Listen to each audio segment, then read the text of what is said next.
অসমীয়া সাহিত্যৰ আটাইতকৈ জনপ্ৰিয় অংগটো হৈছে নাটক। সংস্কৃত নদ ধাতুৰ পৰা নাটক শব্দটোৰ উৎপত্তি হৈছিল বুলি কোৱা হয়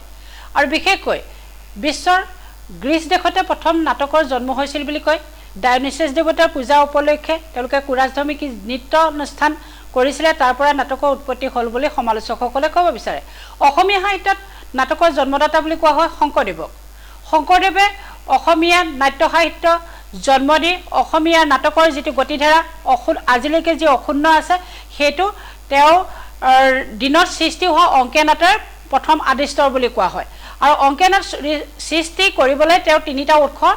সমল সংগ্ৰহ কৰিছিলে। আমি সকলোৱে জানো শংকৰদেৱে মহেন্দ্ৰ কন্দলীৰ টোলত অধ্যয়ন কৰিছিলে আৰু মহেন্দ্ৰ কন্দলীৰ টোলত অধ্যয়ন কৰিবলৈ যাওঁতে তেওঁ 4 বেদ 14 শাস্ত্ৰ 18 পুৰাণ অধ্যয়ন কৰিছিলে। তাৰ ভিতৰত ভৰতৰ নাট্যশাস্ত্ৰ আছিলে। ভৰতৰ নাট্যশাস্ত্ৰ মানে হৈছে সংস্কৃত নাট্য সাহিত্য আৰু সংস্কৃত নাট্য সাহিত্যৰ পৰা শংকৰদেৱে প্ৰথম সমলখিনি সংগ্ৰহ কৰিছিলে। এই সংস্কৃত নাট্য সাহিত্যৰ প্ৰস্তাৱনা, পৰোচনা, ভৰত বাক্য আদিবিলাক অংকীয়া নাটত তেওঁ আনি দিছিলে আৰু দ্বিতীয়টো সমল সংগ্ৰহ কৰিছিলে শংকৰদেৱে দক্ষিণ ভাৰতৰ নাট্যানুষ্ঠানবিলাকৰ পৰা। শংকৰদেৱে দুবাৰ তীৰ্থভ্ৰমণলৈ গৈছিলে, গতিকে দুবাৰ তীৰ্থভ্ৰমণলৈ যাতে তেওঁ দক্ষিণ ভাৰতৰ সেই নৃত্যানুষ্ঠান বা নাট্যানুষ্ঠানবিলাকৰ লগত তেওঁ পৰিচয় ঘটিছিলে। তাৰ পৰা কথাকলি এইবিলাক আছিলে তাত প্ৰচলিত হয়, সেইবিলাকৰ পৰা দ্বিতীয়টো সমল শংকৰদেৱে সংগ্ৰহ কৰিছিলে আৰু তৃতীয়টো সমল সংগ্ৰহ কৰিছিলে শংকৰদেৱৰ সময়ৰ অসমত কিছুমান থলুৱা লোকনৃত্যানুষ্ঠান আছিলে, ওজাপালি, দেৱদাসী নৃত্য, পুতনা নাচ আদি, আৰু শংকৰদেৱে তৃতীয়টো সমল সংগ্ৰহ কৰিছিলে তাৰ পৰা। শংকৰদেৱে ৰচনা কৰা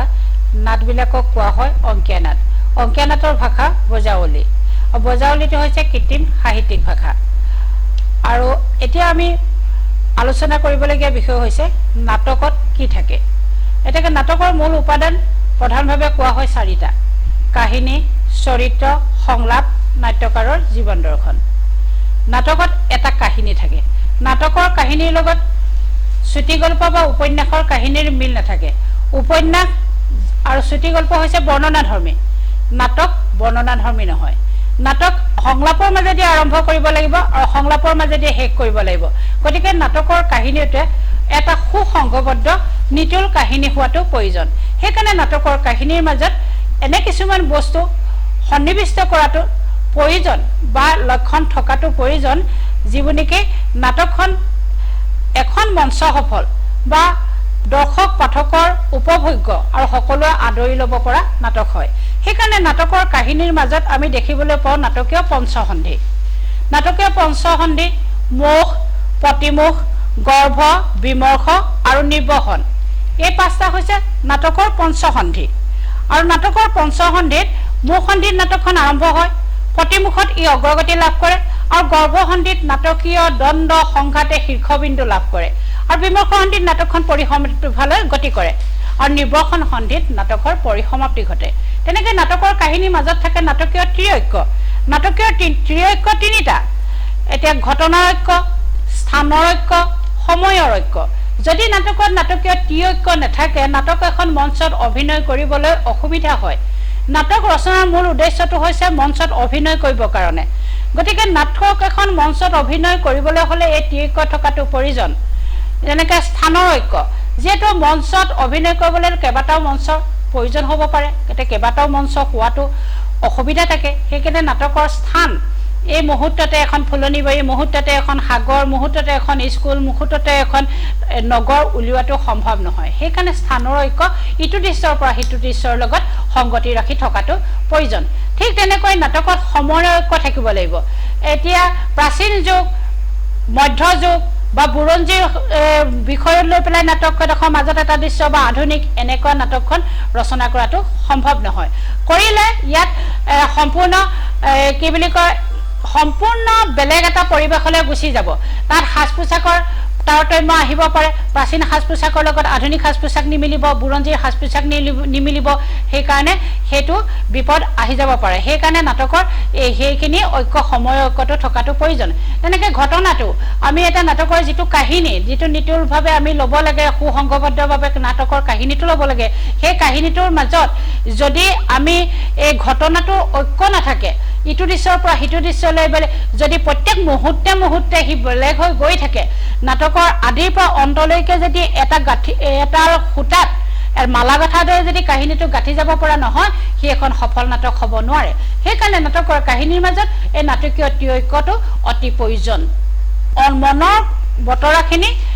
দৰ্শক পাঠকে বুজিব পাৰে তেওঁ মনত কি ভাবিছে তেওঁ কি কৰিছে তেওঁ নিজ মুখৰে যদি ব্যক্ত কৰা নহয় তেতিয়া মানুহে কোনেও বুজি নাপায় তেনেকে ঠিক কাষৰীয়া উক্তি দুই তিনিজন চৰিত্ৰ কথা পাতি আছে দুজন তিনিজন চৰিত্ৰৰ মাজত কিন্তু মনোভাৱ ভাল নহয় কিন্তু তেওঁলোকৰ যি মিতিৰালি সেই মিতিৰালি দেখি দৰ্শক পাঠকৰ মাজত এটা ভ্ৰান্ত ধাৰণা সৃষ্টি হ'ব পাৰে সেইকাৰণে ইকিজন ব্যক্তিয়ে নাই শুনা বুলি তেওঁক এডতীয়া কৰি ৰাখি বাকীজনে নিজৰ মনৰ কথাখিনি ব্যক্ত কৰে সেইফালৰ পৰা যদিও আধুনিক সমালোচকসকলে এই কাষৰীয়া উক্তি বা চৰকুট উক্তিৰ নাটকত প্ৰয়োজন নহয় বুলি ক'ব বিচাৰে তথাপিও প্ৰয়োজন আছে বুলি আমি ভাবিবৰ বহুখিনি থল আছে এতিয়া নাটকত এটা আটাইতকৈ প্ৰয়োজনীয় হৈছে নাটকৰ ক্ৰিয়াশীলতা বৃদ্ধিত বিশেষভাৱে সহায় কৰে নাট্যশ্লেষ উৎকণ্ঠা বিস্ময় আৰু সংঘাতে আৰু ক্ৰিয়াশীলতাই নাটক এখনৰ ৰসোত্তীৰ্ণ ফলে এখন মঞ্চ সফল নাটক হিচাপে পৰিগণিত হ'বলৈ হ'লে বা দৰ্শক পাঠকক নাটকখনে আমোদজনক সকলো ফালৰ পৰা মানুহৰ মনত যিটো আলোড়ন সৃষ্টি কৰিব পাৰে নাটকৰ প্ৰতি যিটো জনপ্ৰিয়তা বঢ়াব পাৰে সি নিৰ্ভৰ কৰে আসলতে নাটকীয় ক্ৰিয়াশীলতাৰ ওপৰত এতিয়া আমি প্ৰথমতেই ভাবো যে নাটকীয় ক্ৰিয়াশীলতা বৃদ্ধিত প্ৰথম সহায় কৰে বুলি কয় নাট্যশ্লেষে নাট্যশ্লেষ হৈছে কথা আৰু কামৰ দুতৰপীয়া গতি কথা এটা কয় আৰু কামত এটা কৰে আমি যদি দেখিবলৈ পাওঁ আমি যদি ভালকে চাম তেতিয়া শকুনিৰ প্ৰতিশোধ যিখন গণেশ গগৈ নাটক সেই নাটকখনত গণেশ গগৈ প্ৰথম অংকৰ প্ৰথম দৃশ্যতে এটা নাট্যশ্লেষ প্ৰয়োগ কৰিছে তাত প্ৰথমতে এটা শকুনিৰ দীঘলীয়া স্বৰ্গোক্তি আছে ইমান চেষ্টাকে অথলে যাব পাৰে ইমান পাপকে পৃথিৱী সহ্য কৰিব পাৰে মোৰ সাজন্ম সাধনাৰ সফলতা হও অদূৰত দুৰ্যোধন তুমি ৰাজেশ্বৰ মই দিনহীন অন্নহেবি ভিত্ত তুমি শত ভাতৰ জ্যেষ্ঠ আৰু মই শত পেটাত্মাৰ কনিষ্ঠ তোমাতে মোতে ইমান প্ৰভেদ অথচ ইমান আপোন তুমি মোৰ মৰমৰ ভাগীৰ মই তোমাৰ বুদ্ধিত এটা চেনেহৰ মাতুল আৰু বেছি পৰ নাই দিগন্ত পখাৰী লহল জীৱা মেলি অগ্নি জ্বলি উঠিছে এটি দুটি কৰি পতংগ জাপ দিছে এনেকে তেওঁ এটা দীঘলীয়া স্বৰ্গোক্তি কৈ থাকোঁতে শৈল্য সোমাই আহে শৈল্য তেতিয়া কয় মামা কিহৰ উৎসৱ তেতিয়া শকুনিয়ে কয় যুদ্ধ জয় উৎসৱ তেতিয়াতো কয় আজিতো কৌৰৱ পৰাজিত তেতিয়া শকুনিয়ে দুখ কৰি দেখুৱায় তেতিয়া শৈল্যই কয় তুমি যদি দুখ কৰা দুৰ্যোধনক কোনে সান্তনা দিব তেতিয়া শকুনি ভাল হৈ পৰে ভাল হৈ পেলাই শৈল্যক কয় শৈল্য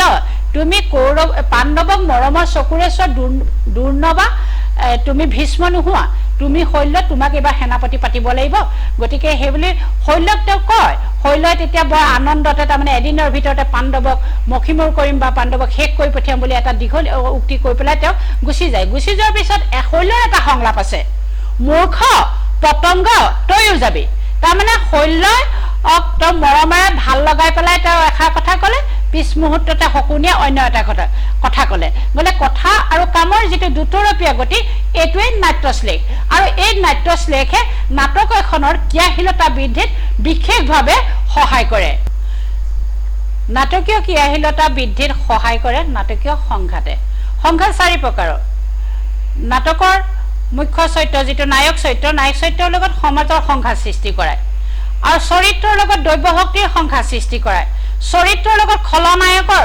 নায়ক চৰিত্ৰৰ লগত খলনায়ক চৰিত্ৰৰ সংঘাত সৃষ্টি কৰায় আৰু নাটকৰ চৰিত্ৰৰ অন্তৰ্জগতৰ সংঘাত এতিয়া নাটকৰ লগত এটা দৈব্য শক্তিৰ সংঘাত এটা শকুনি পুৰুষৰ নাটকখনত কৰ্ণ চৰিত্ৰৰ লগত দৈব্য শক্তিৰ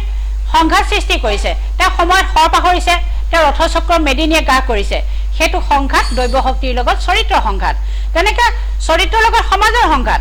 জ্যোতিপ্ৰসাদ আগৰৱালাৰ নাটক কাৰেঙৰ লিগিত সুন্দৰপুৰৰ লগত সমাজৰ সংঘাত সৃষ্টি কৰি দেখুৱাইছে তেনেকৈ তৃতীয়টো হৈছে চৰিত্ৰৰ লগত অন্য চৰিত্ৰৰ সংঘাত পিয়লি ফুকন নাটকত তাক দেখুওৱা হৈছে আৰু শেষত যিটো নেকি চৰিত্ৰৰ অন্তৰ্জগতৰ সংঘাত এইটো আধুনিক সমালোচকসকলে সংঘাত সৃষ্টিৰ আটাইতকৈ শ্ৰেষ্ঠ আহিলা বুলি ক'ব বিচাৰে আমাৰ মানুহ মাত্ৰে সকলোৱে ৰিপুবিলাক থাকে এই চৰিত্ৰৰ লগত ভাল প্ৰবৃত্তি আৰু বেয়া প্ৰবৃত্তিৰ যিটো সংঘাত সৃষ্টি হয় কেতিয়াবা ভাল কাম কৰিবলৈ মন যাব কেতিয়াবা বেয়া কাম কৰিবলৈ মন যাব সেই যিটো চৰিত্ৰৰ প্ৰবৃত্তিৰ মাজত সংঘাত সেইটো মানুহৰ মনত দুৰ্দুল্যমান এটা অৱস্থাৰ সৃষ্টি কৰে সেই সৃষ্টি কৰা সংঘাতটোৱে আধুনিক সমালোচকসকলে সংঘাত সৃষ্টিৰ মূল আহিলা বুলি ক'ব বিচাৰে এইখিনিৰ উপৰিও আৰু নাটকত কিছুমান আনুষংগিক উপাদান থাকে নাটকত ধৰা যেনে নাটকত গীত থাকে নাটকীয় গীতবিলাকক অন্তৰংগ আৰু বহিৰংগ দুটা ভাগত ভাগ কৰা হয় অন্তৰংগ গীতবিলাকৰ নাটকীয় চৰিত্ৰৰ বিকাশ নাইবা কাহিনী বিকাশ প্ৰকাশত সহায় কৰে কিন্তু বহিৰংগ গীতবিলাকে নাটকত একো সহায় নকৰে তেনেকে নাটকত থাকে নাটকীয় দ্বন্দ্বও দুই প্ৰকাৰৰ অন্তৰ্দ্বন্দ্ব আৰু বহিৰ্দ্বন্দ্ব অন্তৰ্দ্বন্দ্ব চৰিত্ৰ অন্তৰ্জগতৰ ভিতৰত সোমাই পৰে আৰু বহিৰ্দ্বন্দ্ব বাহিৰে বাহিৰে গুচি যায় তেনেকে নাটকত থাকিবলগীয়া কথা মঞ্চ নিৰ্দেশনা নাটক এখন যেহেতু মঞ্চত অভিনয় কৰিব লাগিব গতিকে অভিনয় কৰিবলৈ হ'লে নাটকখন কেনেদৰে অভিনয় কৰিব এই মঞ্চত কেনেদৰে থাকিব লাগিব কি বস্তু থাকিব লাগিব এইটো মঞ্চ নিৰ্দেশনা নাটকত থকাটো প্ৰয়োজন আৰু সেইমতে প্ৰত্যেকখন নাটকৰ মাজত এটা মঞ্চ নিৰ্দেশনা থাকে আৰু তেনেকে নাটকত থাকে আবহ সংগীত যিটো নেকি সংগীতৰ ক্ষেত্ৰত আহি পৰে আৰু তেনেকে থাকে আলোক ব্যৱস্থা যিটো নেকি আজিকালি আধুনিক শব্দত লাইটৰ ব্যৱস্থা বুলি কোৱা হয় আৰু গতিকে এই সকলো আনুষংগিকবিলাক এই সকলোবিলাক লগ লাগিহে এখন পূৰ্ণাংগ সফল নাটক ৰূপায়ণ হ'ব পাৰে কিন্তু এইখিনিতে এটা প্ৰশ্ন হয় এখন নাটক মঞ্চত সফল হ'বলৈ হ'লে কোনখিনি প্ৰয়োজন এখন নাটক মঞ্চত হ'বলৈ হ'লে এই সকলোখিনি প্ৰয়োজন হোৱাৰ উপৰিও সময় পৰিৱেশ সাপেক্ষেহে এখন নাটক মঞ্চত সফল হ'ব পাৰে কেতিয়াবা একেখন নাটকে বিফল হ'ব পাৰে সেইখিনি